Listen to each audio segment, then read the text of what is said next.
You ever wonder what runs through someone's mind when they realize nobody's coming to save them? When the cold starts winning, and all you've got left is the sound of your own heartbeat slowing down. WELL. Let me tell you about a night that proved something incredible. Something about loyalty that'll make you rethink everything you thought you knew about courage. Picture this. Middle of nowhere. Blizzard so thick you can't see your hand in front of your face. And somewhere in all that white chaos, a cop is dying. Not from bullets. Not from some dramatic shootout. Just ... slowly freezing to death in an overturned patrol car. Bound and gagged. Watching her own breath turn to ice crystals in the air. Her name, Emily Reed. Young officer, good cop. The kind who actually gave a damn about the badge she wore. But right now, none of that mattered. Because the only thing between her and the darkness creeping in was a German shepherd with a broken leg who refused to let her go. Now, let me back up a second. Earlier that night, Emily had been doing a routine patrol. You know, the boring stuff. Checking on remote roads, making sure nobody got stranded in the storm. Just another shift in the middle of winter. Nothing special. Except fate had different plans. She'd pulled over to check what looked like an abandoned vehicle. Standard procedure. She radioed in her location, grabbed her flashlight, and stepped out into the howling wind. Max, her partner for 3 years, was right beside her. Always was. That dog had been through everything with her. Long shifts, dangerous calls, quiet nights when she'd talk to him about stuff she couldn't tell anyone else but this time. Something felt wrong. The moment she approached that vehicle, shadows moved. 3 men, faces covered, coming at her from different angles. She reached for her weapon, but one of them was already on her. The struggle was quick, violent, professional.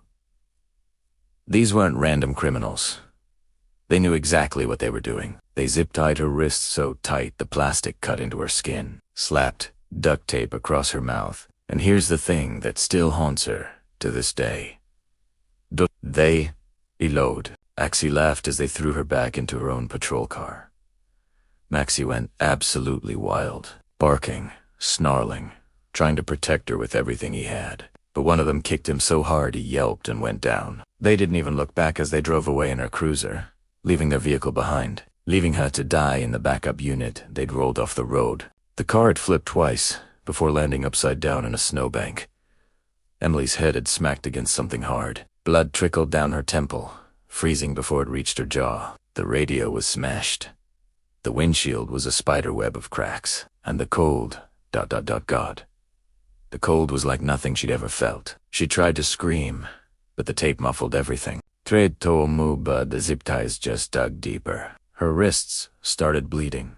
Warm blood against freezing skin. And slowly, very slowly, she felt her body starting to shut down. That's when Max dragged himself over to her. His back leg was clearly broken. Caught under a piece of twisted metal, every movement must have been agony.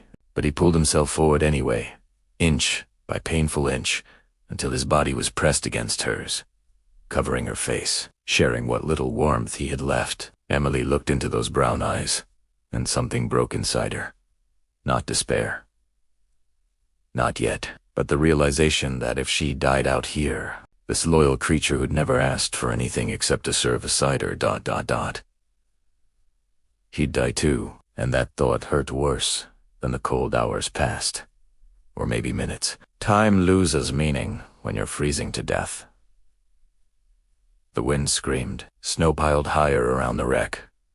Emily's thoughts started getting fuzzy. Disconnected? She thought about her mom. About the pancakes she used to make on Sunday mornings. About whether anyone would even find them before spring. And then, headlights. Jack Carter wasn't looking for a hero moment. Honestly, the last thing the 58-year-old veteran wanted was more trauma to add to his collection. He'd done his time. Seen things in Afghanistan that still woke him up at 3 in the morning, sweating and shaking. But tonight, driving home from his security job at the warehouse, something made him slow down. Call it intuition. Call it whatever you want. He just ... knew something was wrong. Through the curtain of falling snow, He caught a glimpse of red and blue. Faint. Almost buried. His truck fishtailed as he hit the brakes, heart already pounding. Because that old combat instinct, it never really goes away.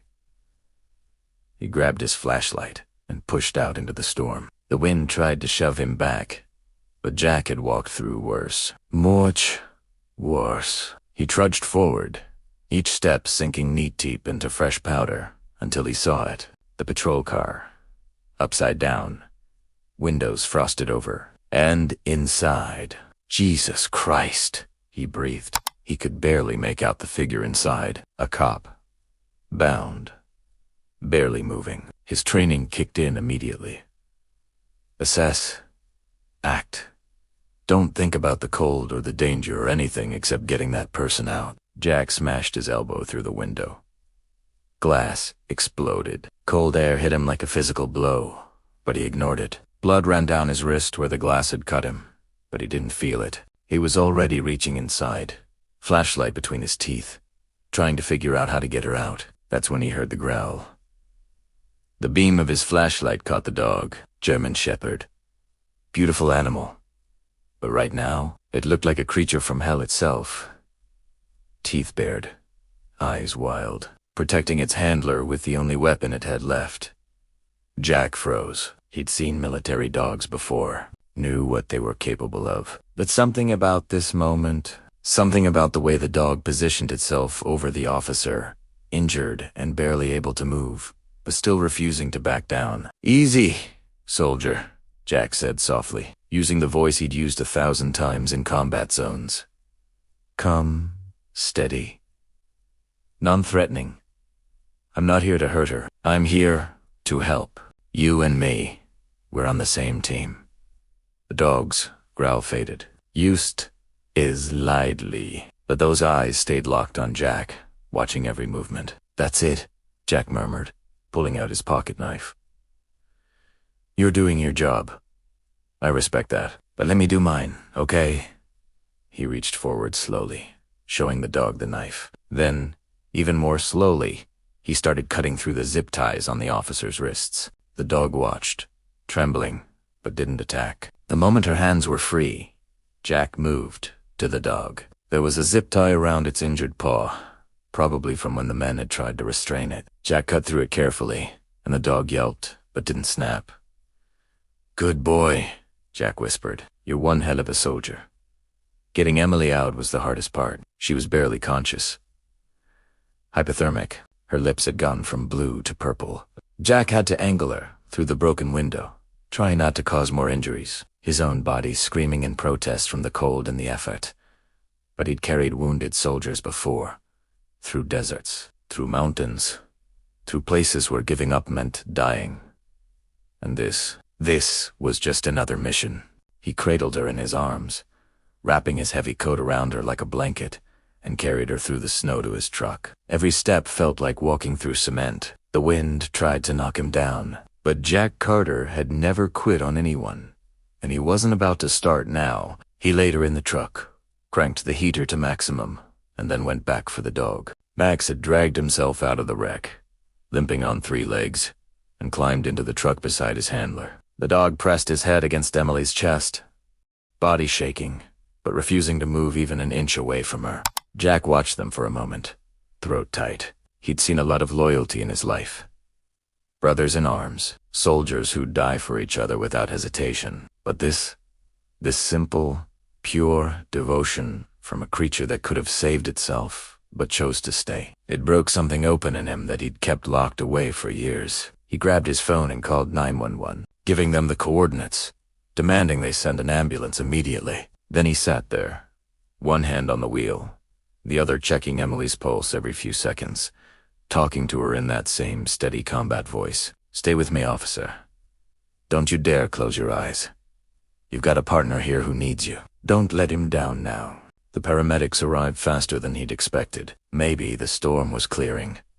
Maybe they just knew it was a cop down. Either way, they worked quickly, loading Emily onto a stretcher, checking her vitals, wrapping her in thermal blankets. One of the medics looked at Jack with something like, "Another 20 minutes, and she wouldn't have made it. You saved her life. Jack glanced at Max, who was being loaded into the ambulance alongside Emily, still trying to stay close to her despite his own injuries.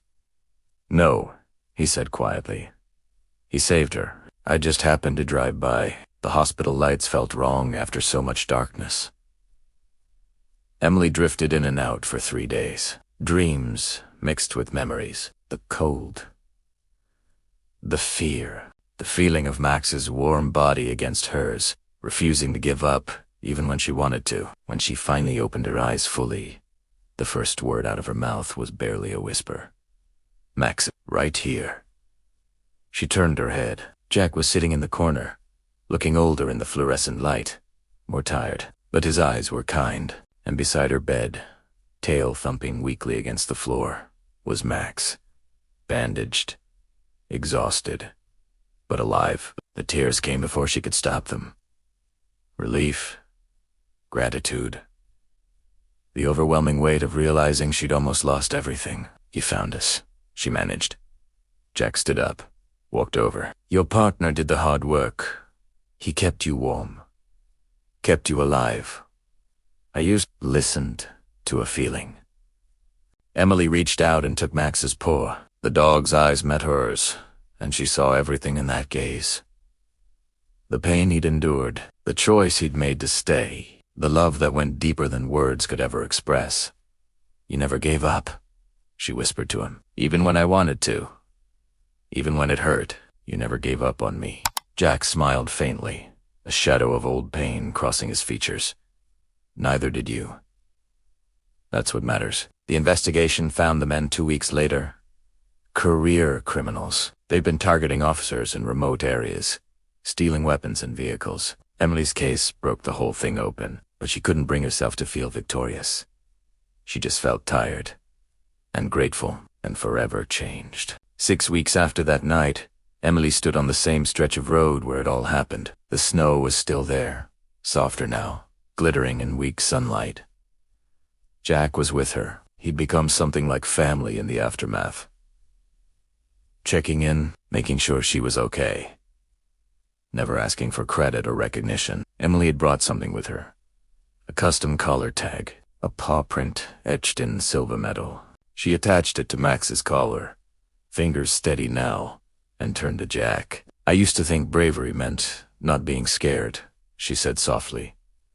"But that night taught me different. Bravery is staying when every instinct tells you to run. It's holding on when letting go would be easier." Jack leaned on his cane, eyes distant. "Sometimes," he said, "the people who save us aren't sent by anyone. They're just guided to the right place at the right time." The wind picked up gently, sending snow dancing around their feet. Max barked once, proud and clear, like he understood exactly what was being said. And for the first time since that night, Emily smiled. Not the smile of someone who survived something terrible, but the smile of someone who understood, really understood, what it meant to be alive. Because here's the truth that night taught them all.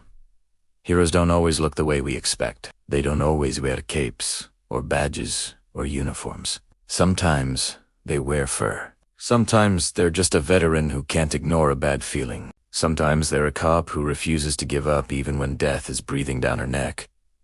But they all share one thing. They show up. They stay. They fight for the people beside them, even when nobody would blame them for walking away. That's what real courage looks like. Raw, imperfect, human.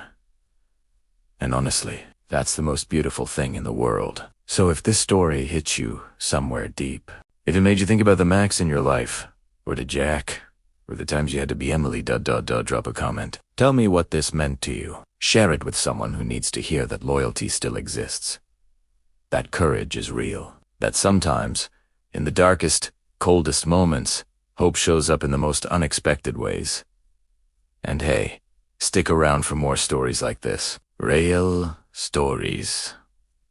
Stories that remind us why we keep fighting, keep believing, keep showing up for each other.